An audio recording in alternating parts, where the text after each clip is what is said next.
Bismillah ar-Rahman ar-Rahim. Assalamu alaikum wa rahmatullahi wa barakatuh.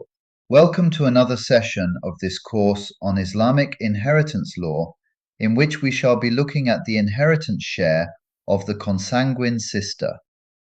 Let's start off with text from the Sirajiyya wal akhawat li abin. Kal akhawati li abin wa walahunna ahwalun sab'a.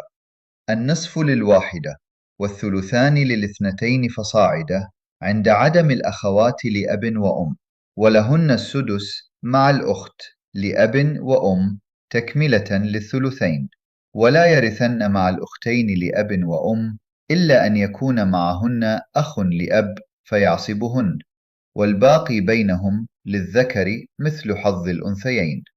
والسادسة أن يصر لنا عصبة مع البنات أو بنات الابن لما ذكرنا، وبنو الأعيان والعلات كلهم يسقطون بالابن وابن الابن وإن سفل، وبالأب بالاتفاق، وبالجد عند أبي حنيفة، ويسقط بنو العلات أيضا بالأخ لأب وأم، وبالأخت لأب وأم إذا صارت عصبة.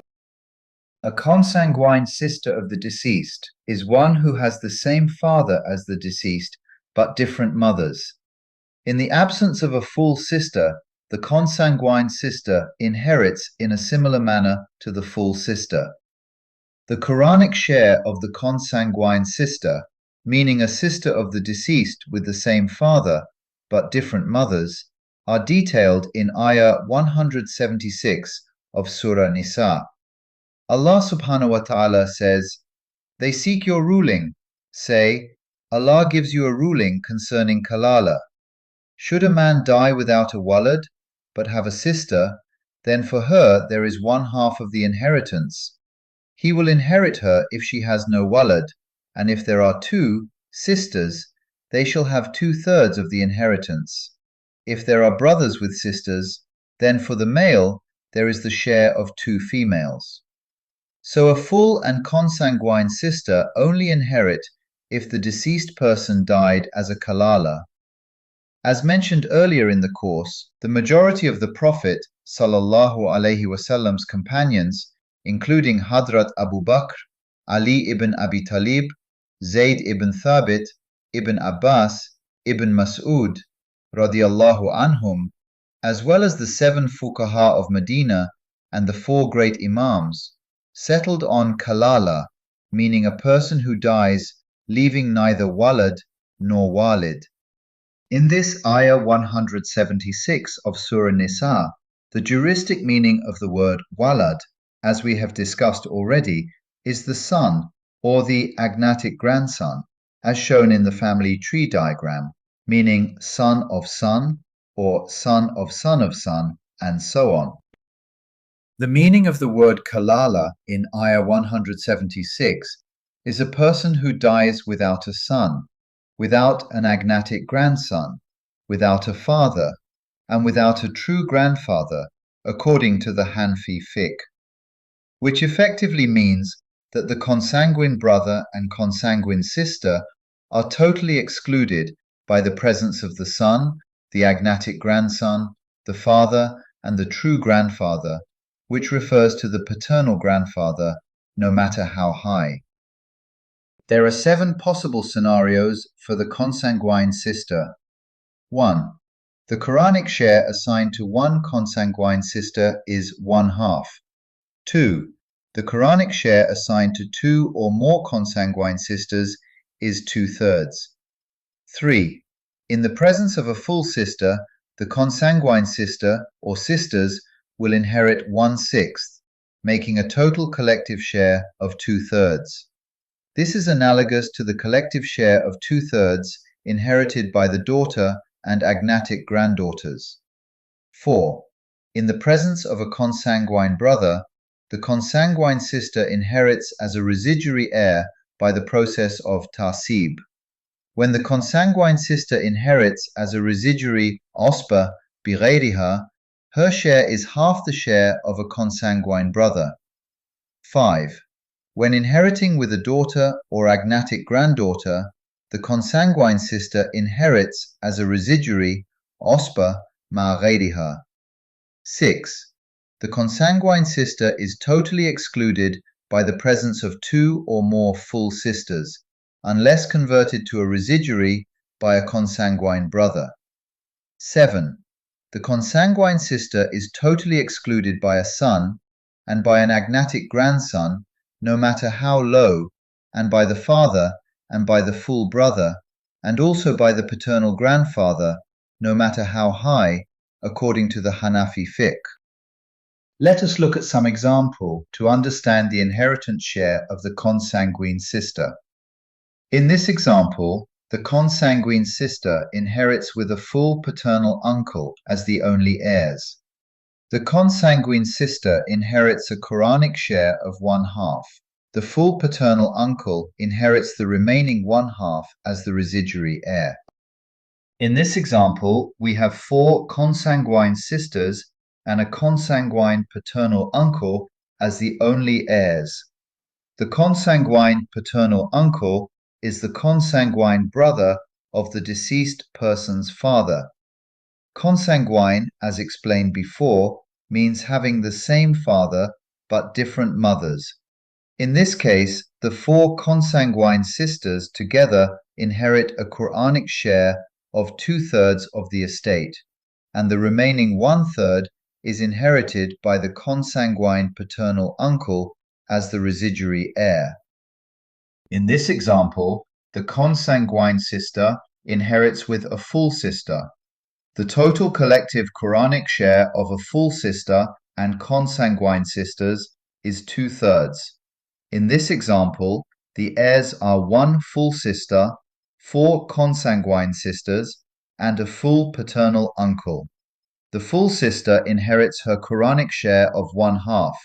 The 4 consanguine sisters together inherit 1/6, making a total of 2/3. The remaining 1/3 is inherited by the full paternal uncle as residuary heir. In these 2 examples, the consanguine sister inherits with a consanguine brother as the only heirs.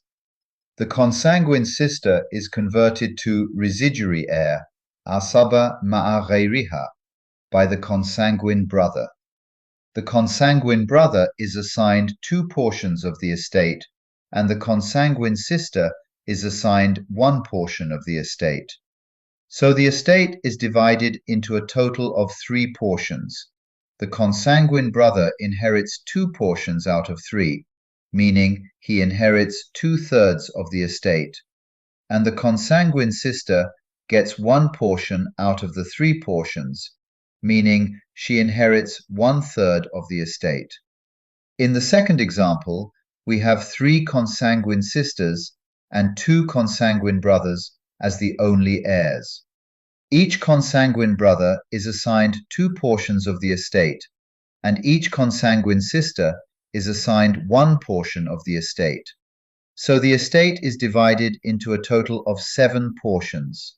Each consanguine brother inherits 2 portions, meaning 2/7, and each consanguine sister inherits 1/7 of the estate. In these examples, the consanguine sister inherits with a daughter or an agnatic daughter. In the first example, the heirs are a daughter and consanguine sister as the only heirs. The daughter inherits her Quranic share of 1/2. The consanguine sister inherits 1/2 share as residuary heir, asaba ma ghayriha. In the second example, the heirs are 2 agnatic granddaughters and a consanguine sister as the only heirs. The 2 agnatic granddaughters inherit their Quranic share of 2/3. The consanguine sister inherits 1/3 share as residuary heir, asaba ma ghayriha. On this slide, in the first example, the heirs are 2 full sisters, a consanguine sister, and a full paternal uncle. The total collective Quranic share assigned to the full sisters and consanguine sisters is 2/3. In this case, the 2 full sisters inherit their Quranic share of 2/3, so there is nothing left for the consanguine sisters. The full paternal uncle inherits the remaining 1/3 share as a residuary heir. In the second example, the heirs are two full sisters, a consanguine sister and a consanguine brother. Again, the two full sisters inherit their Quranic share of 2/3.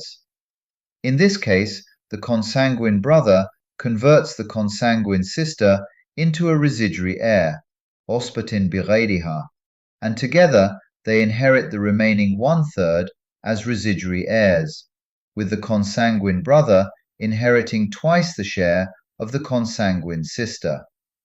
The final distribution is 2/3 for the two full sisters, 2/9 for the consanguine brother, and 1/9 for the consanguine sister.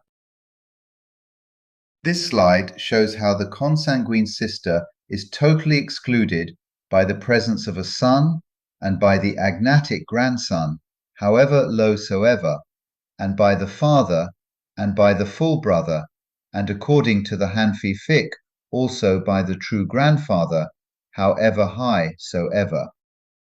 The first example shows the only heirs are a son and consanguine sister. The consanguine sister is totally excluded by the son. He inherits the whole estate. In the second example, the heirs are an agnatic grandson, a daughter, and a consanguine sister. The daughter inherits her Quranic share of 1/2. The consanguine sister is totally excluded by the agnatic grandson. He inherits the remaining 1/2 share as the nearest residuary heir. In the third example, the heirs are the father, a daughter, and a consanguine sister. The daughter inherits her Quranic share of 1/2. The consanguine sister is totally excluded by the father.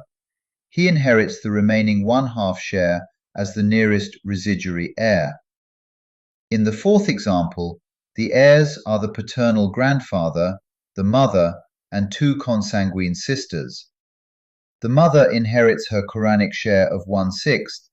The consanguine sisters are totally excluded by the paternal grandfather. He inherits the remaining 5/6 share as the nearest residuary heir. This brings us to the end of this session. Insha'Allah, see you in the next one.